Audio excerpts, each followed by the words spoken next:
The restaurant buzzed with soft chatter and clinking silverware, but for Ethan, a 33-year-old single dad with tired eyes and a hopeful heart, everything around him felt distant and muffled. His friends had dragged him here, insisting he needed to move on, to open up again, to finally give love another chance. But as he sat at the table, fingers tapping against the linen cloth and stomach tightened with anxiety, he felt more trapped than excited. A year had passed since he'd lost his wife, but grief doesn't follow a calendar, it lingers, it reshapes a life. And Ethan wasn't sure he was ready to be reshaped again. Just then, the door opened, and Ethan's heart thudded painfully. The woman who stepped inside paused, her hands clasped nervously around a small purse. She wore a simple beige dress that hugged her fuller frame, and though she kept her eyes lowered, there was a quiet softness in her expression, something fragile, something real. Behind Ethan, a group of young men snickered while pretending to check their phones, their eyes glued to her. Ethan felt his chest tighten with irritation, but the woman, Maya, pretended not to notice. She scanned the room uncertainly until her eyes met Ethan's, and in that moment, he felt something subtle shift, something he couldn't name yet. If you believe kindness and second chances still matter in this world, make sure you like, comment, share, and subscribe to Everyday Heroes. Your support helps us spread more stories that heal. Maya approached slowly, as if every step required courage. Ethan could see it, the hesitation, the fear of judgment, the weight of past hurt carried in her posture. And suddenly he realized this wasn't just a blind date forced on both of them. This was someone who had been hurt enough times to expect it again. Their friends had set them both up for different reasons. Ethan's friends thought a date would push him back into life. Maya's friends thought she needed to stop believing she wasn't worthy of love. But beneath those intentions, there was something else, something careless. Someone had laughed when pairing them, as if they believed Maya wasn't good enough, as if Ethan was being handed a charity date. And when Ethan pieced that together, something inside him burned. Maya sat down gently, her hands folding together on the table. She didn't look up right away, and Ethan realized she was bracing herself for disappointment, expecting the same look many men had given her before, one of embarrassment, discomfort, or unspoken judgment. He recognized it because he had seen society give that look to many people who didn't fit the polished molds it worshipped. But Ethan didn't see what others saw. He didn't see weight or imperfections. He saw the nervous trembling of someone who had been mocked quietly her whole life. He saw a woman who had arrived anyway, despite the whispering world. And to him, courage had always been the most beautiful thing a person could wear. The dinner began awkwardly, but slowly, Maya opened up.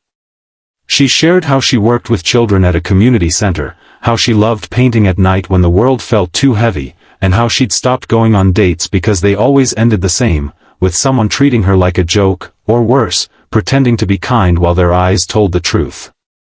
Ethan listened, really listened, something she clearly wasn't used to. And the more she spoke, the more he realized he hadn't felt this peaceful in a long time. As they talked, the boys from earlier continued to stare, smirking, nudging one another, and taking pictures.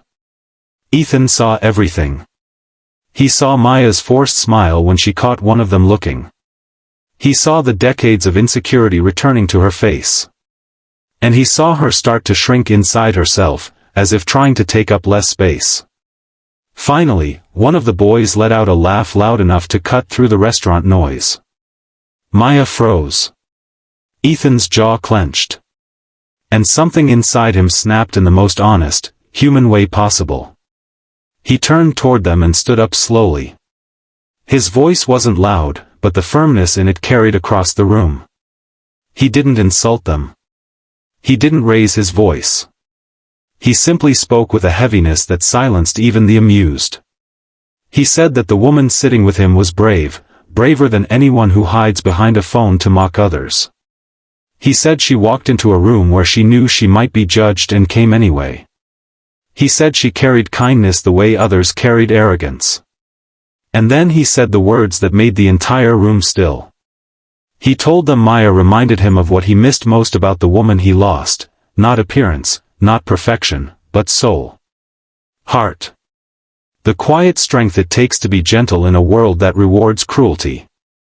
The boys' smirks died instantly. A few nearby diners lowered their eyes, ashamed. And Maya sat frozen, tears gathering against her will.